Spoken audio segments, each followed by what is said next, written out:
Шығарылышыбызны актуаль әңгәмә сәхифәсе белән дәвам итәбез. Студиябыз кунагы Кәрим Тинчурин исемендәге Татар дәүләт драма һәм комедия театры артисты Айсылу Мөсәлләмова. Әңгәмәне Миңназим Сәфәров алып бара. Хайырлы көн, мөхтәрәм телевизор караучылар. Кәрим Тинчурин исемендәге Татар дәүләт драма һәм комедия театрында моңарчы бер генә театрда да булмаган вакыйга көтелә. Ул нидән гыйбарәт? Бу турыда без бүген театрның яшь актрисасы Айсылу Мөсәлләмова белән сөйләшергә булдык. Хайырлы көн, Айсылу. Исәнмесез, хайырлы көннәр. Тамашачыларның колаклары шомаргандыр инде, нинди тамаша икән дип, шуңа күрә моның асыл турында сөйләп китсәгез иде.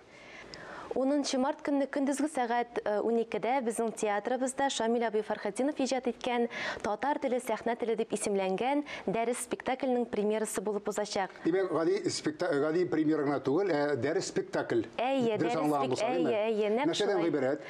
Ул безнең бу әсәребезне Шамил абый Фәрхетдинов үзе иҗат итте һәм инде һәрбер артистка туры китереп, менә шушындый матур образлар тудырды. Әлеге спектакльне безнең яшь талантлы режиссерыбыз Камил Гатауллин сәхнәгә куячак. Спектакльдә барлыгы 7 артист катнаша. Спектакль дәрес форматында бара. Шуңа күрә аның күләме дә 45 минутлык кына. Бер сулышта карала.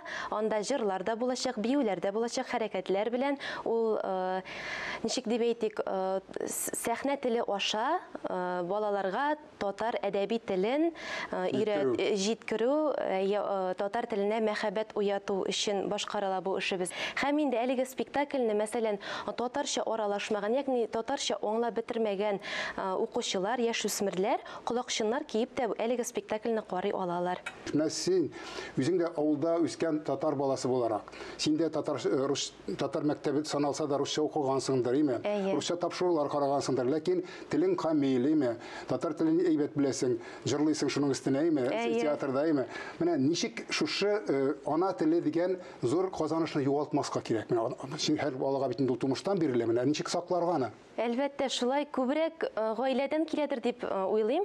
Күбрәк гаиләдә татарча аралашырга, күбрәк татарча укырга кирәк. Әлбәттә, рус телендә белергә кирәк, ләкин татарча укып, без татарча дөрес итеп фикерли белергә тиешбез. Һәм инде менә бүгенге көндә безнең ТНВ каналларында балалар өчен төрле татарча тапшырулар, кинолар хәтта бар бит инде. Шуңа күрә күбрәк әти-әниләр менә шуңа игътибар итсеннәр иде.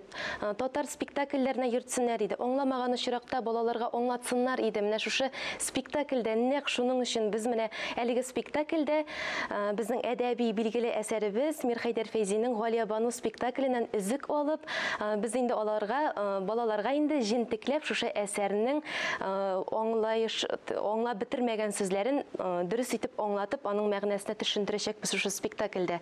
Менә шуңа күрә күбрәк аралашсыннар, сөйләшсеннәр, балаларга мәхәббәт уятыр өчен әлбәттә әти-әни дә күбрәк татарча сөйләшергә тиеш һәм укырга тиеш. Бу әти-әнидән күбрәк киләдер дип уйлыйм инде. Чөнки менә минем әнием татар теле һәм әдәбият укытучысы буларак, һәм инде китапханәче буларак та ул күбрәк өйгә безнең гел татарча китаплар алып кайтты һәм шуңа күрә мин күбрәк татар телен укып, татар теленә мәхәббәт минем кечкенәдән сеңеп үсте.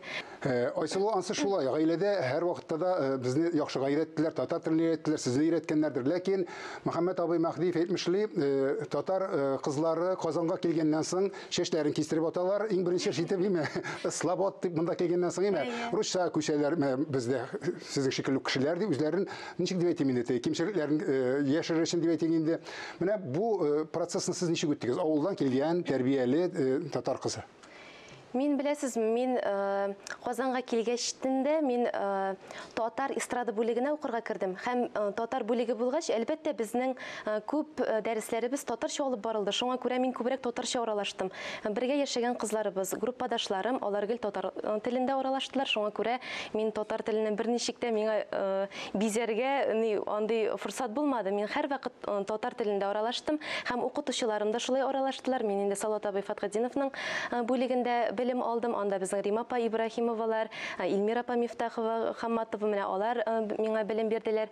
Һәм инде шуңа күрә ничек дип әйтим, менә миңа әйтәләр, Анда кысадан чыгу теләге булмады демәкче. әй, андый бернинди теләктә булмады. Мин хәтта үземдә көләм инде. Мин үткән гасырда туарга тиешлек кеше булганмындыр дип көләм инде. Шуңа күрә дә мин күбрәк классик әсәрләр укырга яратам. Классик менә спектакльләрне яратам. Һәм инде җырларны да нәкъ менә ретро җырлар, халык җырларын башкарырга яратам. Заманчаны да тыңлыйм, ләкин үзебезнең үткәнебезне онытасым килми. Мин һәр вакыт аның белән кызыксынып, үземә ниндидер яңалык алам. Тапшыру зазагында Айсылу тагын бер мәртәбә исләренә төшереп җибәрик кешеләрнең, укучыларның теләге булган кешеләрнең кайчан була бу һәм нинди нәрсәдән файдаланып була. Мин Пушкин карталарын күзәтеп әйтү. Әйе.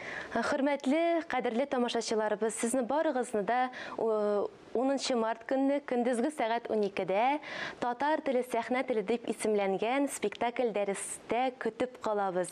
Әлеге спектакльнең яшь чикләве 12+.